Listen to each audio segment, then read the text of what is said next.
Hello बच्चों, स्वागत है आप सभी का आपके अपने YouTube चैनल फिजिक्स क्लासेस में। तो आज फिर मैं आपके सामने एक नया टॉपिक जिसका नाम है रेस्पिरेशन और ब्रीथिंग। तो आज हम एक नया टॉपिक देखेंगे, ब्रीथिंग और रेस्पिरेशन क्या होता है। ब्रीथिंग को बोलते हैं आप श्वासोच्छ्वास और रेस्पिरेशन को बोलते हैं श्वसन। बहुत से बच्चों को अंतर नहीं समझ में आता कि ब्रीथिंग और रेस्पिरेशन में क्या अंतर होता है।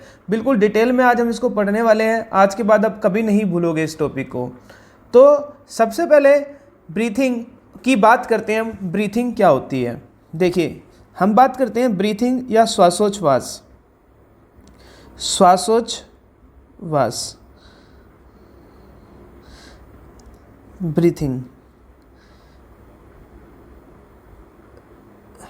समझिए। देखिए क्या होगा कि आप सभी को पता है कि हमारी जो हम हैं, हम कौन सी गैस लेते हैं और कौन सी गैस छोड़ते हैं। अगर मैं आपसे कहूँ कि गैसों का आदान प्रदान जो हो रहा है, जो गैस है उसका एक्सचेंज यानी कि आदान प्रदान, गैसों का आदान प्रदान यानी कि एक्सचेंज। कौन सी एक्सचेंज? गैस। देखिए जो हम गैस लेते हैं उस प्रोसेस को बोलते हैं इनहेलेशन। क्या बोलते हैं? इनहेलेशन। इनहेल करना यानी कि सांस अंदर लेना, और जो बाहर निकालते हैं उस प्रोसेस को बोलते हैं एक्सहेलेशन। क्या बोलते हैं? एक्सहेलेशन। दोनों को निश्वसन बोलते हैं।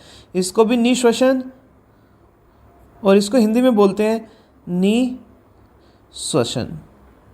ठीक है, तो समझिए गैसों का आदान प्रदान करना क्या कहलाता है? श्वासोच्छ्वास। गैसों का आदान प्रदान करना श्वासोच्छ्वास कहलाता है। अब गैसों का आदान प्रदान, हम गैस लेंगे और छोड़ेंगे। कौन सी गैस लेंगे ये बाद की बात है। गैस लेना क्या कहलाता है? इनहेलेशन। और गैस छोड़ना क्या कहलाता है? आपका एक्सहेलेशन। अब एक इनहेलेशन और एक एक्सहेलेशन, एक इनहेल करना और एक एक्सहेल करना, एक एक्सहेल करना, इसको बोलते हैं आप ब्रीथिंग रेट। क्या बोलते हैं? एक ब्रीथिंग या ब्रीथिंग रेट। क्या बोलते हैं इसको? एक ब्रीथिंग। तो अगर मैं आपसे पूछूं कि श्वासोच्छ्वास दर यानी कि ब्रीथिंग रेट कितनी है, तो आप देखेंगे कि अगर हम रेस्ट मोड पर हैं, कोई काम नहीं कर रहे, कुछ कठिन एक्सरसाइज नहीं कर रहे, तो हम 1 मिनट के अंदर लगभग 12 से 20 बार क्या करते हैं? ब्रीथिंग करते हैं। मतलब एक बार सांस लीजिए, छोड़िए, ये एक ब्रीथिंग, फिर लीजिए, फिर छोड़िए, ये 2 ब्रीथिंग।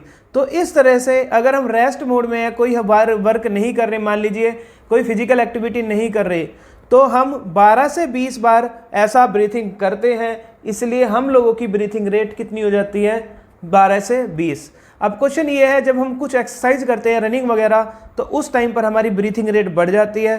क्यों बढ़ जाती है उस टाइम पर रेट? क्योंकि हमें ज़्यादा ऑक्सीजन की ज़रूरत पड़ती है। ज़्यादा ऑक्सीजन लेंगे तो ज़्यादा जल्दी सांस लेंगे, जल्दी सांस छोड़ेंगे। अब क्या सभी जीव ऐसा इतनी ही होती है? नहीं, सभी जीव की नहीं होती। जो हम वायुमंडल के जीव हैं, वायुमंडल के में रहते हैं, तो हमें जो ऑक्सीजन है वो ज़्यादा मिलती है जलीय जीव की तुलना में। आपने देखा होगा मछली, तो मछली को, जो मछली होती है वो पानी के अंदर घुली ऑक्सीजन यूज करती है सांस लेने के लिए, श्वासोच्छ्वास या ब्रीथिंग के लिए। तो वो ऑक्सीजन कम होती है जो पानी में घुली हुई है। कम होगी तो ज़्यादा ऑक्सीजन की ज़रूरत है, ज़्यादा बार वो क्या करेगी? ब्रीथिंग करेगी। तो मछलियों की ब्रीथिंग रेट ज़्यादा होती है और हमारी ब्रीथिंग रेट कम होती है। अब जो आपका ब्रीथिंग होगा उसमें कोई भी एंजाइम की ज़रूरत नहीं पड़ती।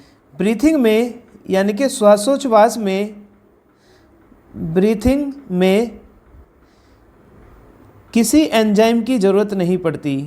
किसी एंजाइम की ज़रूरत नहीं पड़ती। आपने सांस ली और छोड़ दी, क्या इसमें किसी एंजाइम की ज़रूरत पड़ी है? नहीं, ज़रूरत नहीं होती। उसके बाद आप देखेंगे कि ब्रीथिंग में कोई भी एनर्जी प्रोड्यूस नहीं होगी, कोई भी ऊर्जा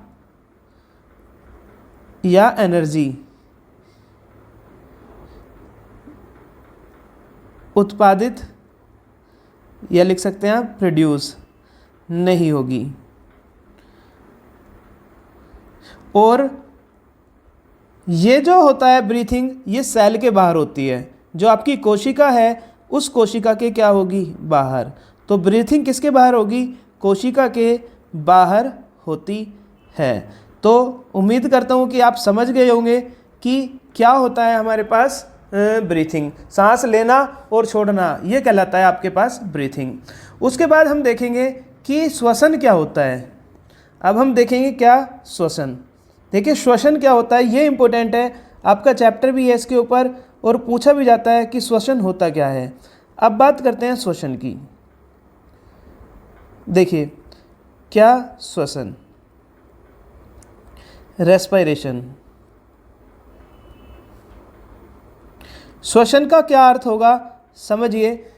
क्या हुआ कि आपने गैस ली, कौन सी गैस ली आपने, बताइए जल्दी, कौन सी गैस ली आपने, इनहेल की ऑक्सीजन गैस। कौन सी गैस लेते हैं आप, ऑक्सीजन, इनहेलेशन। तो कौन सी गैस आपने अंदर ली है, आपने इनहेल की है, उसका नाम है ऑक्सीजन। अब ये ऑक्सीजन जाएगी कहाँ, तो जो आपने गैस ली है ऑक्सीजन, वो गैस जाएगी आपके फेफड़ों में। कहाँ पर जाएगी, लंग्स या किस में, फेफड़े में। अब लंग्स क्या करेगा, एल्वोली नामक पार्ट के थ्रू ये ब्लड में मिल जाएगी। कहाँ मिल जाएगी, ब्लड में, रुधिर में, जो आपका खून होता है उसमें मिल जाएगी रक्त वाहिनियों की मदद से। अब क्या हुआ कि जो आपका ब्लड है वो क्या काम करता है, समझिए। यहाँ पर जो आपका ब्लड है उससे मिलेगी, कौन मिली है उससे, ऑक्सीजन। कौन मिली है उससे, ऑक्सीजन। तो आपके ब्लड से कौन मिली है, ऑक्सीजन। अब क्या होगा, अब जो ये ऑक्सीजन गई है ये जाएगी सेल के अंदर। कहाँ पर जाएगी, जो बॉडी है, बॉडी के पास, बॉडी की क्या है, हर एक पार्ट की क्या है, सेल। हमारी बॉडी किससे मिलकर बनी हुई है, कोशिका से। तो वो कहाँ जाएगी, आपकी कोशिका में। अब कोशिका में क्या होता है, ये इंपॉर्टेंट चीज़ है कि कोशिका में अंदर होगा क्या। तो जैसे ही ये गई आपकी कोशिका में, कौन, ऑक्सीजन और ब्लड के थ्रू, तो क्या होगा कि हमारी कोशिका में ग्लूकोज पहले से ही स्टोर्ड है। हमने जो फूड खाया है उसमें क्या था, ग्लूकोज था। उस ग्लूकोज ने ऑक्सीजन से रिएक्शन की। दोबारा समझ लीजिए, ऑक्सीजन हमने इनहेल की, वो कहाँ चली गई, आपकी सेल के अंदर। सेल के अंदर पहले से प्रेजेंट थी ग्लूकोज। जो हमने खाना खाया था वो कार्बोहाइड्रेट ग्लूकोज में टूटा था, तो वो ग्लूकोज वहाँ पर है। तो अब क्या होगा, अब यहाँ पर आप देखेंगे पानी बनेगा, कार्बन डाइऑक्साइड बनेगी और कुछ ऊर्जा निकलेगी। क्या निकलेगी, ऊर्जा। और किसकी फॉर्म में निकलती है ऊर्जा, एटीपी की। किसकी फॉर्म में निकलती है ऊर्जा, एटीपी की। इस प्रोसेस को आप ऑक्सीश्वसन भी देखते हैं, पढ़ते हैं, अब वो आगे पढ़ेंगे। तो ग्लूकोज ने ऑक्सीजन, हमने जो ऑक्सीजन ली है श्वसन के थ्रू इनहेल की है, उसका क्या यूज होता है, वो ग्लूकोज को तोड़ देती है। किस किस में तोड़ेगी ग्लूकोज को, पानी, कार्बन डाइऑक्साइड और एनर्जी। यही एनर्जी हमें ऊर्जा देती है भोजन से। और पानी निकलता है, और जो वेस्ट प्रोडक्ट है, गैस जो है हमारे पास, कौन सी गैस वेस्ट के रूप में है, यहाँ पर आप देखोगे जो आपके पास कार्बन डाइऑक्साइड है ये वेस्ट के रूप में होती है। जो कार्बन डाइऑक्साइड है ये क्या है, एक वेस्ट गैस। क्या है ये, वेस्ट गैस। तो आज ये भी आपको पता चल गया होगा कि शरीर के अंदर जो हम ऑक्सीजन ले रहे हैं और बाहर निकाल रहे हैं क्या, कार्बन डाइऑक्साइड। तो वो कार्बन डाइऑक्साइड का सोर्स क्या है, कहाँ से वो कार्बन डाइऑक्साइड आती है। तो ग्लूकोज टूटता है ऑक्सीजन की उपस्थिति में, पानी और कार्बन डाइऑक्साइड में। अब क्या हुआ, इस कार्बन डाइऑक्साइड को शरीर से बाहर निकालना आवश्यक है। तो इसको कार्बन डाइऑक्साइड को सेल से क्या निकाल दिया जाएगा, बाहर। अब ये कार्बन डाइऑक्साइड जाकर मिल जाएगी किसमें, ब्लड में। किस में मिल गई, ब्लड में। जैसे ये कार्बन डाइऑक्साइड आपके ब्लड में मिली तो ब्लड ने उसको रक्त वाहिनियों की मदद से भेज दिया लंग्स को, यानी कि फेफड़ों को। फेफड़ों ने फिर वही काम किया कि उसको एक्सहेल कर दिया, बाहर निकाल दिया। क्या कर दिया, उसका एक्सहेलेशन।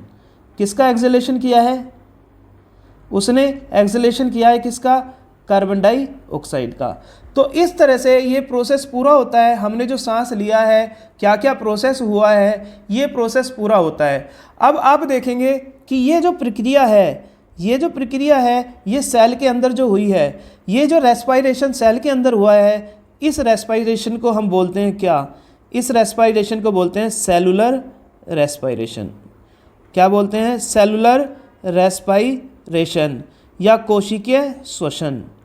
क्या बोलते हैं, कोशिकीय श्वसन। और आप देखेंगे यहाँ पर क्या होगा कि यहाँ पर आप ऊपर देखेंगे कि इस प्रोसेस को सांस लेना और छोड़ना, इस प्रोसेस को बोलते हैं हम ब्रीथिंग या श्वासोच्छ्वास।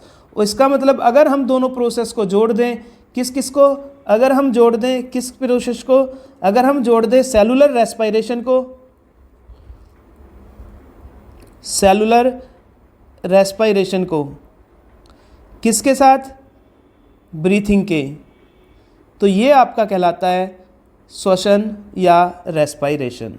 क्या कहलाता है, श्वसन या रेस्पिरेशन। तो श्वसन क्या होता है, श्वसन में आपका कोशिकीय श्वसन भी आएगा और श्वासोच्छ्वास भी आएगा। ये डायग्राम आपको याद रखना है। जो श्वसन है उसमें कोशिकीय श्वसन भी आएगा और ब्रीथिंग यानी कि श्वासोच्छ्वास भी आएगा। और यहाँ पर आप देखेंगे कि ऊर्जा भी प्रोड्यूस होती है और ये सेल के अंदर भी होती है। जैसे हमने यहाँ पर पढ़ा था ब्रीथिंग के बारे में कि यह कोशिका के बाहर होता है, तो जबकि श्वसन कोशिका के कहाँ होगा, अंदर होगा। और इसमें लिखा था कोई ऊर्जा उत्पादित नहीं होती, यहाँ पर हम देखेंगे ऊर्जा भी उत्पादित होती है। और ब्रीथिंग में किसी एंजाइम की ज़रूरत नहीं होती। क्या यहाँ पर किसी एंजाइम की ज़रूरत होती है, वो बाद में पढ़ेंगे, ठीक है। तो अब आप देखेंगे कि यहाँ से हमें पता लगा होगा कि श्वसन और ब्रीथिंग में क्या अंतर होता है। तो जो श्वसन है वो ब्रीथिंग और कोशिकीय श्वसन यानी कि सेलुलर रेस्पिरेशन के बराबर होता है। दोनों चीज़ें होती हैं, सेलुलर रेस्पिरेशन यानी कि सेल के अंदर भी होता है और सेल के बाहर भी, तब इस प्रोसेस को बोलते हैं रेस्पिरेशन। उम्मीद करता हूँ आप रेस्पिरेशन का मतलब समझ गए होंगे। आज से पहले आप सोचते होंगे श्वसन का मतलब सांस लेना, नहीं, श्वसन का मतलब सांस लेना भी, और जो आपने खाना खाया है उस ऑक्सीजन उसको तोड़ेगी भी, तोड़ने के बाद एनर्जी भी देगी, कार्बन डाइऑक्साइड को बाहर निकाल देगी। ये पूरा प्रोसेस कहलाता है आपका श्वसन। क्या कहलाता है, श्वसन, ठीक है। तो इस तरह से हमारा श्वसन और ब्रीथिंग में कुछ अंतर हो गया। और हम बेसिकली कुछ अंतर और देख सकते हैं। कैसे देखेंगे, देखिए,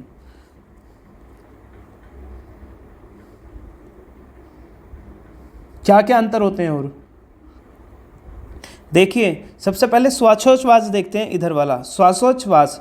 यह एक यांत्रिक प्रक्रिया है जिसमें वातावरण की शुद्ध वायु श्वसन अंगों तक पहुंचाई जाती है और कार्बन डाइऑक्साइड तथा जल वाष्प बाहर निष्कासित की जाती है। तो सांस लिया हमने, लेने में ऑक्सीजन गैस ली और बाहर छोड़ दी कार्बन डाइऑक्साइड, यही प्रोसेस होता है श्वासोच्छ्वास। जबकि आप देखेंगे कि एक अपचयी प्रक्रिया है, ठीक है, अपचयी प्रक्रिया है जिसमें कोशिका के अंदर भोज्य पदार्थों का ऑक्सीकरण होता है। जो आपने खाना खाया है उसमें ऑक्सीजन जाकर जुड़ जाएगी, इसको बोलते हैं हम अपचयी, और इसका मतलब उसका ऑक्सीकरण हो गया। ऑक्सीकरण होने का मतलब है ऑक्सीजन उसको तोड़ेगी। अब दूसरा अंतर देखते हैं, इसमें श्वसन के बाद उत्पन्न कार्बन डाइऑक्साइड व जलवाष्प आदि श्वसन अंगों से वातावरण से बाहर चली जाती है। जो इसमें श्वसन के बाद कार्बन डाइऑक्साइड क्या हुई है, जलवाष्प और कार्बन डाइऑक्साइड, जल जो बना था और कार्बन डाइऑक्साइड जो बनी थी, वो जो उत्पन्न हुई है वो श्वसन अंग यानी कि लंग्स वगैरह के थ्रू वातावरण से बाहर चली जाएगी। जबकि आप देखेंगे इसमें ग्लूकोज के ऑक्सीकरण से CO2 तथा जल बनते हैं। अभी मैंने आपको दिखाया ग्लूकोज का क्या हुआ, यहाँ पर देखिए ग्लूकोज का क्या हुआ, ऑक्सीकरण, तो CO2 जल और कुछ ऊर्जा निकली है। तो आगे देखिए, तथा ऊर्जा के रूप में विमुक्त होती है। यह ATP में संचित होती है, मैंने बताया एडिनोसिन ट्राइफॉस्फेट, और कोशिकीय उपापचय में काम आती है। जो कोशिका का उपापचय होता है उसमें काम आती है आपके पास ऊर्जा, जबकि इसमें जो निकली थी वो वातावरण को बाहर चली गई, कार्बन डाइऑक्साइड। तीसरा अंतर देखेंगे, इसकी केवल दो अवस्था है, एक निश्वसन और एक निःश्वसन, यानी कि इसको बोलते हैं इनहेलेशन और इसको एक्सहेलेशन। अतः यह केवल बाह्य कोशिकीय प्रक्रिया है। ये कहाँ होती है, कोशिका के बाहर, मैंने अभी आपको बताया था। और इसमें देखेंगे आप, इसके 4 चरण हैं। पहला बाह्य श्वसन, बाहर का श्वसन, इनहेल किया, गैस का कन्वेक्शन हुआ, संवहन हुआ। दूसरा एक्सहेल हुआ, और फोर्थ कोशिकीय श्वसन हुआ, अभी मैंने आपको बता दिया। और चौथा अंतर आप देखेंगे, यह केवल एक भौतिक क्रिया मात्र है। और ये देखेंगे भौतिक और रासायनिक क्रियाओं का सम्मिलित रूप है। भौतिक क्रिया सांस लेना और छोड़ना एक भौतिक क्रिया है, और टूटकर कुछ और नया पदार्थ बना है, ये आपकी एक अलग रासायनिक प्रक्रिया है। तो इसमें भौतिक रासायनिक दोनों, और इसमें केवल भौतिक। तो इस तरह से ये अंतर है हमारे पास किस किस में, किस किस में अंतर है ये हमारे पास? श्वासोच्छ्वास यानी कि ब्रीथिंग और रेस्पिरेशन में। चलिए मिलते हैं फिर एक नए टॉपिक के साथ, तब तक के लिए धन्यवाद।